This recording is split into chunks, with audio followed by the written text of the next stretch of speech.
구독, 좋아요는 이렇게에게 큰 힘이 됩니다. 오늘은 2차 대전 당시 스위스가 어떻게 독일의 위협으로부터 스위스를 온전하게 지켜냈는지 전국 위상 파국 차지 시각에서 한번 따져 보겠습니다. 독일은 제1차 세계대전에서 패전함으로써 모든 식민지를 상실하고 본토의 일부도 빼앗겼습니다. 특히 패전국 독일은 가혹한 전쟁 배상금과 과도한 화폐 발행으로 높은 인플레이션을 겪어야 했고 독일 국민의 삶은 힘들어졌습니다. 아이들이 휴지 가격으로 된 돈을 가지고 노는 정도였으니까요. 독일 국민의 불만은 주변 국가에 대한 복수심으로 변했고 게르만 민족주의가 성행하게 되었습니다. 이때 히틀러는 독일 국민의 지지 속에 정치 세력을 확대하고 1933년 1월 30일에 총리로 취임하였고 독일 국민은 히틀러가 독일을 구할 것이라고 기대하였습니다. 전쟁을 준비해온 독일은 1939년 9월 1일 폴란드를 침공했고 폴란드와 동맹 관계인 영국과 프랑스가 1939년 9월 3일 독일의 전쟁을 선포함으로써 2차 세계대전이 시작되었습니다. 독일은 2차 대전에서 승리하기 위한 수단의 하나로 남쪽에 있는 이탈리아와 독일을 연결하는 통로인 스위스를 점령하려고 했습니다. 스위스는 중립국이었지만 강한 군대를 보유한 강소국이었습니다.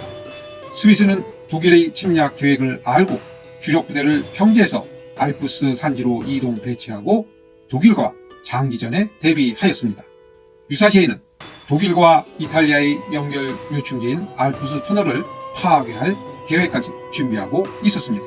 히틀러 참모들은 강력한 100만의 독일군이 스위스를 침공해도 1년 이내에 항복을 받아내기 어렵다고 조언하였습니다.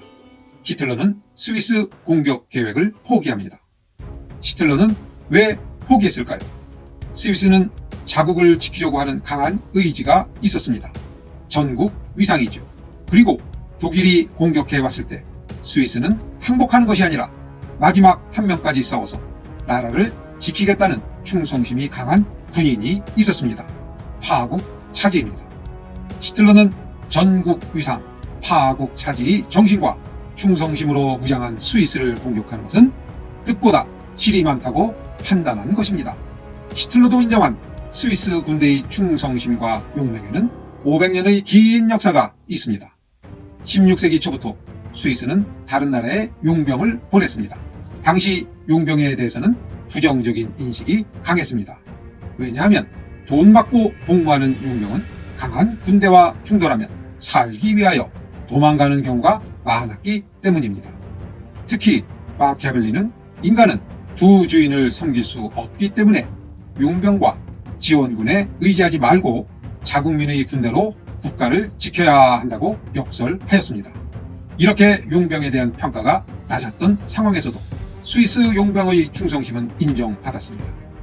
1527년 5월 6일 이탈리아 기갑 군단이 교황청을 공격했을 때 스위스 용병 147명은 한 명도 도망가지 않고 끝까지 교황청을 지키다 전원전사였습니다. 1792년 프랑스 부르봉 왕가의 마지막 황제인 루이 16세를 지키던 스위스 용병 786명도 전원전사하였습니다. 지금도 바티칸은 상징적 의미로 교황청을 지키는 102명의 경호대는 스위스 용병으로 편성하였습니다. 스위스 용병은 왜 충성심이 강했을까요? 당시 스위스는 몹시 가난한 나라여서 용병이 스위스로 보내는 돈으로 그 가족이 근근히 살아가는 상태였습니다. 스위스 용병은 만일 자신이 도망가면 평판이 나빠져 잘 고용되지 않을 것이고 그러면 스위스의 가족에게 돈을 붙일 수 없다는 것을 두려워했던 것이지요. 가족에 대한 사랑이 충성심의 시작이었습니다. 이것으로 전국 위상 동영상을 모두 마치겠습니다. 감사합니다. 이렇게였습니다.